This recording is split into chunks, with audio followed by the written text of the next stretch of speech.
अरे यार, मेरी ही किस्मत फूटी थी जो काका की बातों में आ गया। बेटा शॉर्टकट ले लो, जल्दी पहुंच जाओगे। खाक जल्दी पहुंचूंगा। यहाँ तो ऐसा लग रहा है जैसे पिछले 100 सालों से कोई इंसान गुजरा ही नहीं है। अगर आज मैं सही सलामत घर पहुंच गया ना, तो कसम भगवान की इस रास्ते पर दिन के उजाले में भी पैर नहीं रखूंगा। चारों तरफ घना जंगल है। सिर्फ सुरेश के कदमों की और उसकी भारी सांसों की आवाज आ रही है। तभी फिर से कुत्तों के रोने की आवाज आने लगती है और साथ ही पायल की छन छन सुनाई देती है।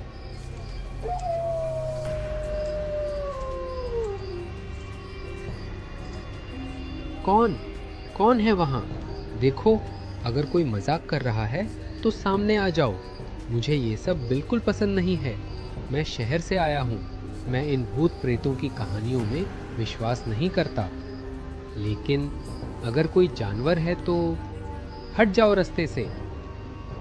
सुरेश आवाज का पीछा करते करते एक बरगद के पेड़ के पास पहुंच जाता है, जहां दुल्हन के जोड़े में एक लड़की खड़ी थी। अरे मैडम, आप यहाँ इतनी रात गए अकेले क्या कर रही हैं? ये जगह सुरक्षित नहीं है। सुना नहीं आपने गांव वालों की बातें? यहाँ रात को जंगली जानवर घूमते हैं। आप ठीक तो हैं? कुछ बोल क्यों नहीं रही? लड़की चुपचाप खड़ी रहती है और बिना नजर हटाए लगातार सुरेश को देखती रहती है।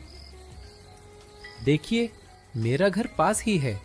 अगर आप रास्ता भटक गई हैं तो मैं आपकी मदद कर सकता हूँ। लेकिन ऐसे बुत बनकर मत खड़े रहिए। मुझे डर लग रहा है। चलिए, मेरे साथ चलिए। मैं आपको आपके घर छोड़ देता हूँ। घर? मेरा कोई घर नहीं है मुसाफिर। बरसों पहले मेरा घर, मेरा संसार बसने वाला था, लेकिन किसी ने बसने नहीं दिया। मैं तो इंतजार कर रही थी किसी ऐसे का जो मुझे उस घर तक ले जाए जहां डोली जाती है।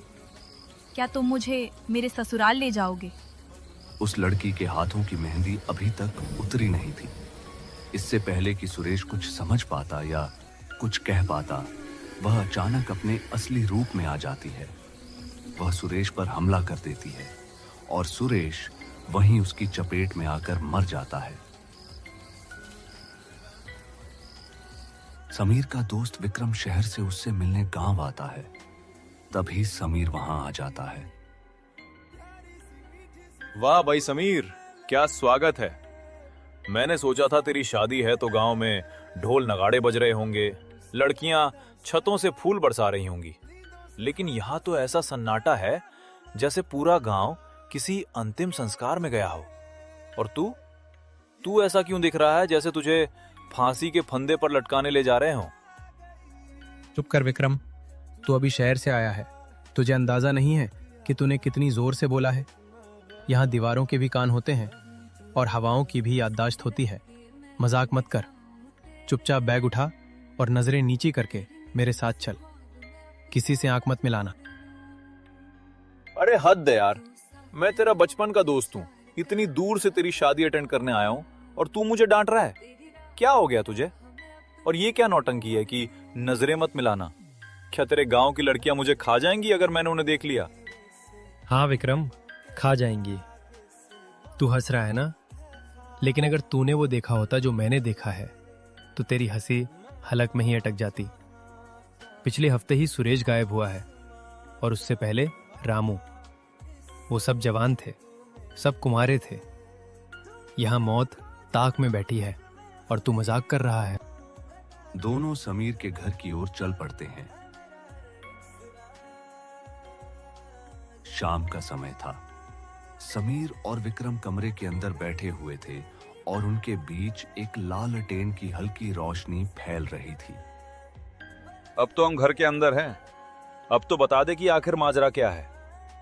मैंने देखा पूरे रास्ते में किसी भी घर के बाहर रंगोली नहीं थी, किसी ने लाल कपड़े नहीं पहने थे। आखिर तू किसकी बात कर रहा था? कौन है वो जो सबको डरा रहा है? वो रूपमती है, इस गांव का वो श्राप जिसे हम पिछले 50 सालों से ढो रहे हैं।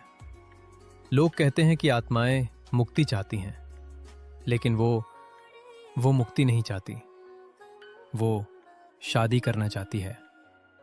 उसे हर वो लड़का अपना होने वाला दूल्हा लगता है जो जवान हो और खुश हो। समीर प्लीज, हम 2026 में जी रहे हैं। तू पढ़ा लिखा इंसान है। कोई पागल कातिल घूम रहा हुआ गांव में और तुम लोगों ने उसे भूत बना दिया। पुलिस को क्यों नहीं बुलाते? ये कुंवारा साया वगैरह सब मनगढ़ंत कहानियां हैं। पुलिस वाला भी आया था विक्रम। 2 दिन बाद उसकी वर्दी मिली थी कुएं की मुंडेर पर, और साथ में मिली थी शेरवानी। उस चुड़ैल ने पुलिस वाले को भी नहीं बख्शा। वो लड़कों को उठाती है, उन्हें दूल्हा बनाती है और फिर सुहागरात मनाने के बाद उनकी जान ले लेती है। शांत हो जा भाई। देख, अगर कोई परेशानी है तो हम मिलकर निपटेंगे। मैं हूं ना तेरे साथ। मैं आज रात जागूंगा, देखता हूं कौन सी चुड़ैल मेरे यार को हाथ लगाती है। तू बस आराम कर, तूने बहुत तनाव ले लिया है। विक्रम सो रहा था, लेकिन उसे नींद नहीं आ रही थी। बाहर कुत्तों के रोने की आवाज आने लगी। तभी अचानक बाहर से किसी औरत के चलने की आहट सुनाई दी। आवाज सुनकर वह घबरा जाता है और उठकर बाहर खिड़की के पास आ जाता है।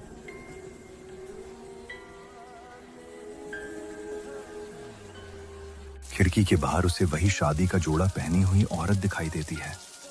वो उसे देखकर धीमी आवाज में बोलती है, मुसाफिर, बाहर बारिश हो रही है, घर का दरवाजा खोल दो, मुझे बहुत ठंड लग रही है। अरे, तुम इतनी रात को दुल्हन के जोड़े में क्या कर रही हो? मैं दरवाजा नहीं खोलूंगा। अच्छा हुआ कि तुम अपने घर चली जाओ।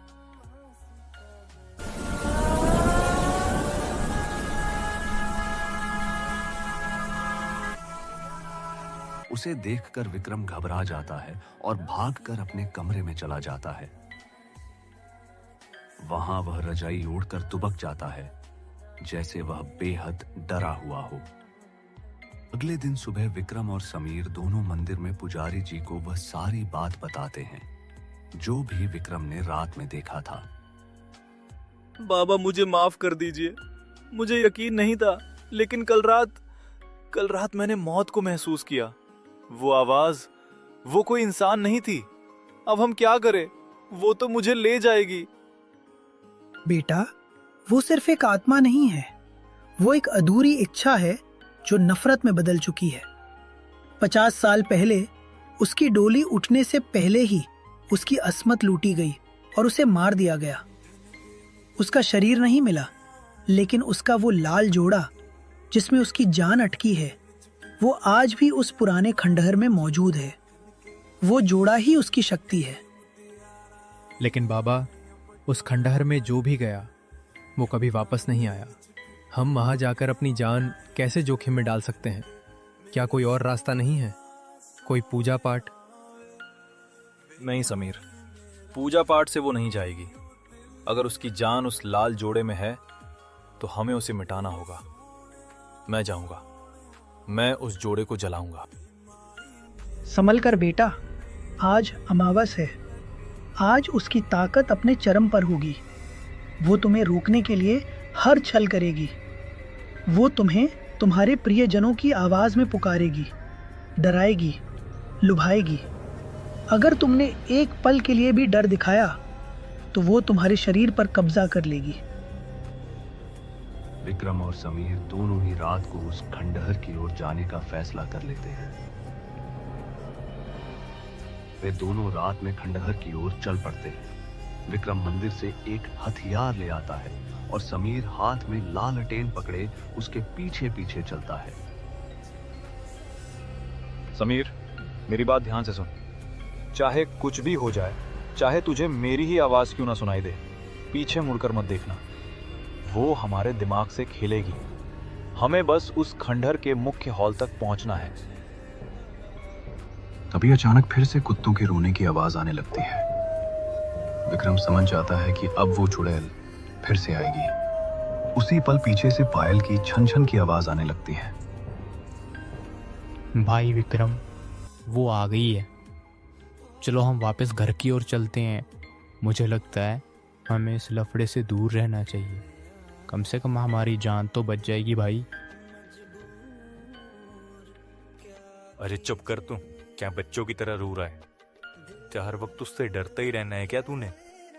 कभी लड़ना भी सीख।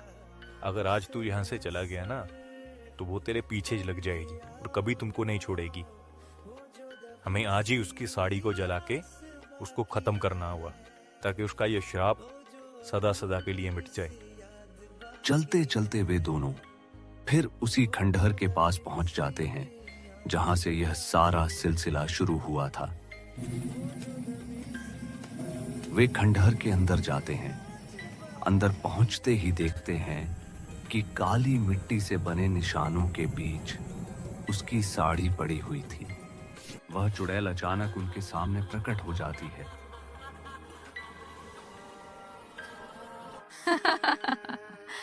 आज तुम दोनों यहाँ से बचकर नहीं जा पाओगे।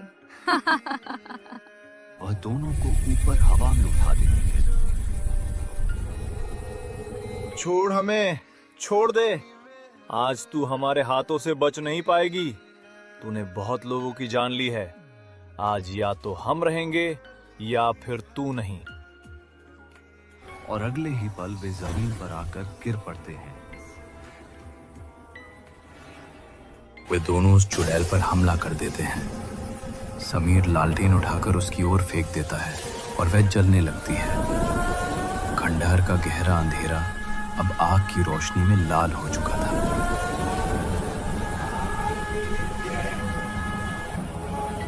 भाई, एक बार फिर से सोच ले, क्या हमने यहाँ आकर सच में सही किया? मुझे अब भी लग रहा है कि ये सब खत्म नहीं हुआ है। वो चुड़ैल इतनी आसानी से हार मानने वालों में से नहीं है। जिस तरह से उसने आखिरी बार हमें देखा था, उसकी आंखों में जो गुस्सा था वो अभी भी पीछा कर रहा है मुझे। तू अब भी डर रहा है समीर? डर तो बस शुरुआत है। कुछ चीजें होती हैं जो आग से नहीं जलती, जो खत्म होने के बाद भी खत्म नहीं होती। तू जिस साये से भाग रहा है, हो सकता है वो साया तेरे सबसे पास ही खड़ा हो।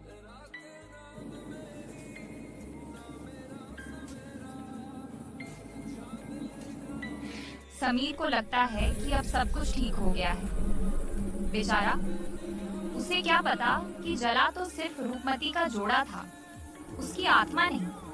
सबको लगता है कि मैं मर चुकी हूँ, पर अब यह मेरा नया शरीर है और नए शिकार मेरा इंतजार कर रहे हैं। दोस्तों, अगर आपने अभी तक हमारी श्रापित टावर वाली वीडियो नहीं देखी है तो जरूर देखिए। आपको वो कहानी भी पसंद आएगी। आने वाली और भी दिलचस्प और डरावनी कहानियों के लिए हमारे चैनल आत्मालोक हॉरर टेल्स को सब्सक्राइब करें और साथ ही बेल आइकन को ऑन कर लें ताकि नई वीडियो अपलोड होते ही आपको सबसे पहले सूचना मिल सके।